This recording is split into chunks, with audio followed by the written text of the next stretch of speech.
Hey guys, welcome back to my channel. As you guys probably know, I haven't been posting anything recently. This is a video that I kind of agreed to do quite some time back, so I'm finally getting around to doing it. Yeah, this is the latest in the Can You Guess Which Is Real and Which Is Fake series. So let's get on with that.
Okay, so can you guess which is real and which is fake?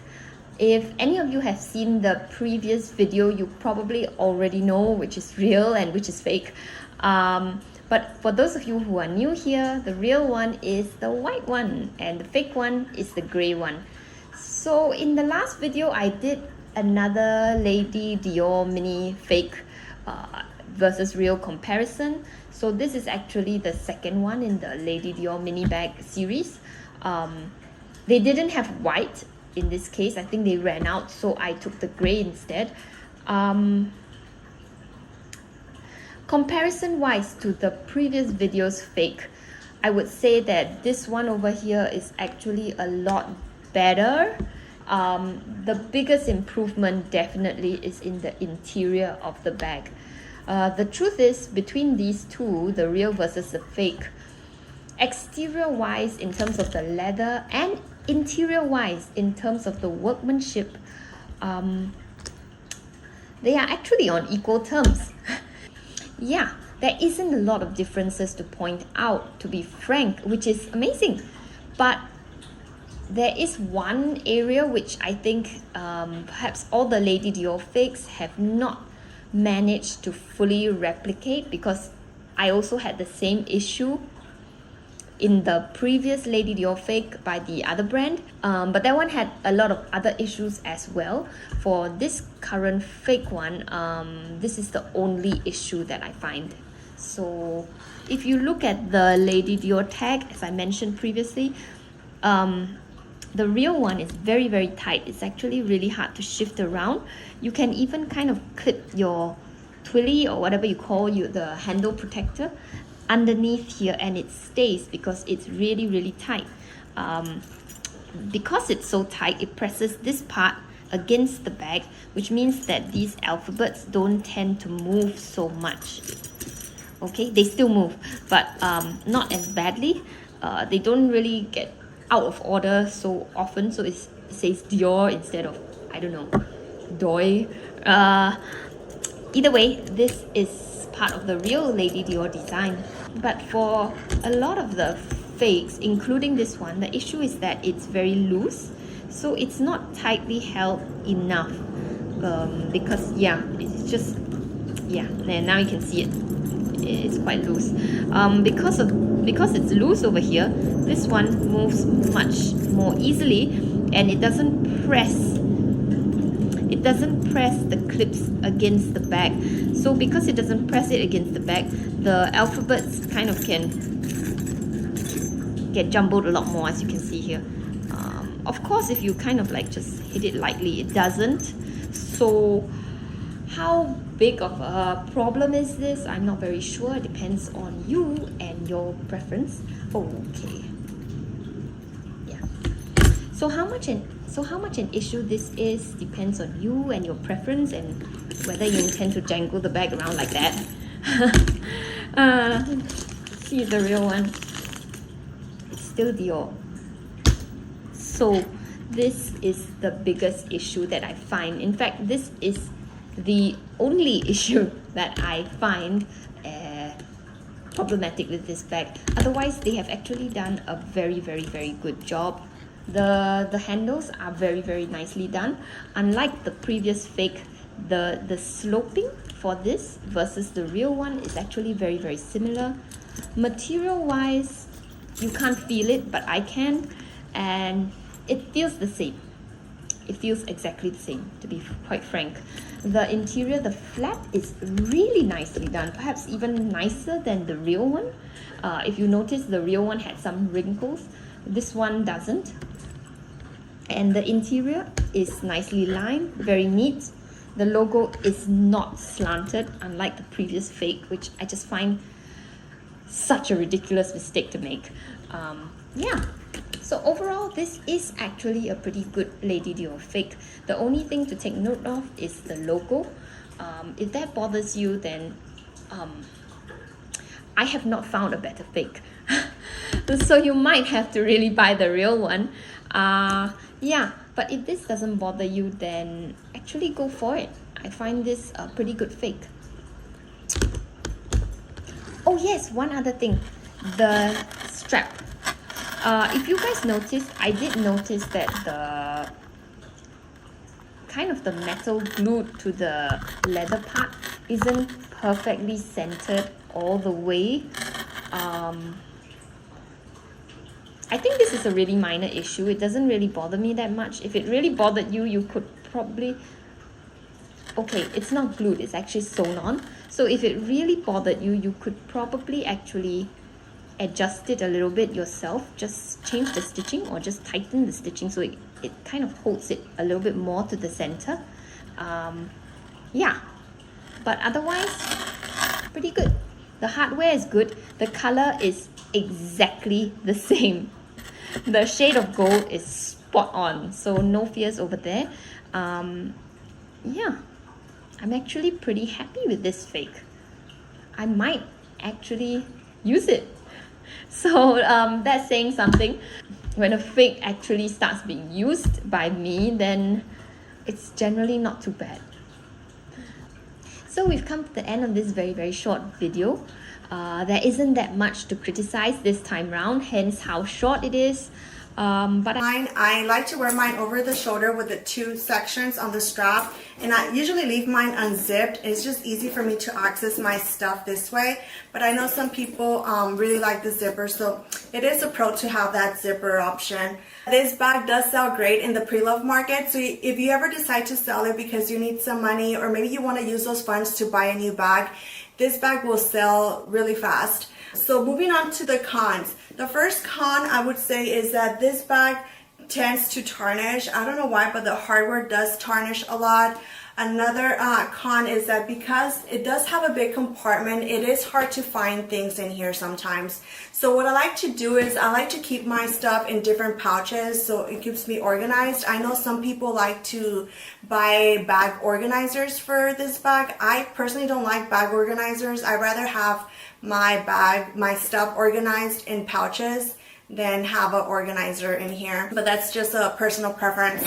So overall, this bag is great. I like it because it's practical, it's like iconic, and it's timeless, and it's a beautiful bag. Alright, so moving on to my Never Full. So this is a newer version. As you can see, it does have the matte treated leather, and I really like that. I use mine mostly for work and travel. So I know this bag can be used for, if you have kids, you can wear this as a diaper bag, or if you go to school, you can wear this as a book bag and, you know, store your books and laptop and stuff in here.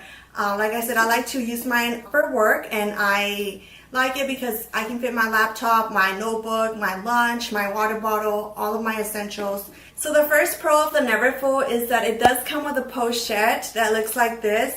I actually sold mine because I have this one right here, and it's very similar, so I did sell my pochette, but this is what it looks like.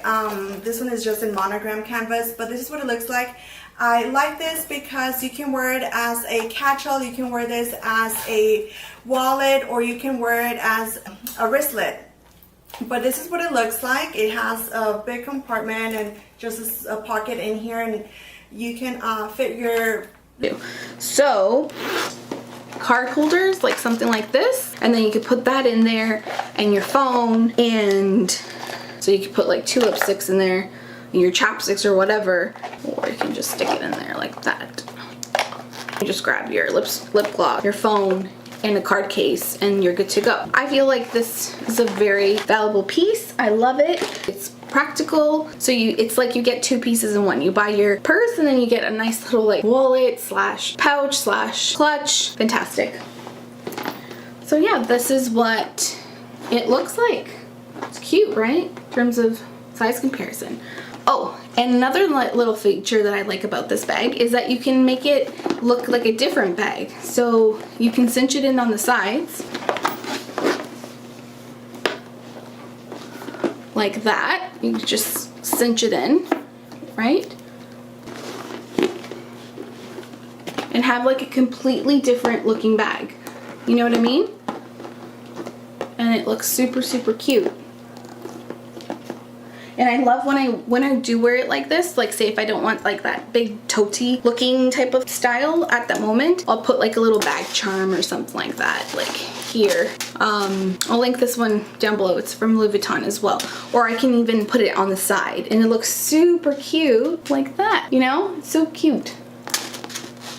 So I really love it. I mean, if you're considering buying it, I would definitely say go for it, especially if it's like even your first piece. Like if you find yourself being more of a tote gal, or like you love to carry a ton of things, the Speedy is fantastic, but this is really practical because you can just hang it over your shoulder. So if you want to invest in it, I would say go for it, because it is one of my most used pieces, and I don't regret buying it. I never have thought of like reselling it or anything like that. And the wear and tear on it is just fantastic. I mean, I think, like I said, I'm not very gentle with my bags. I just do take care of them.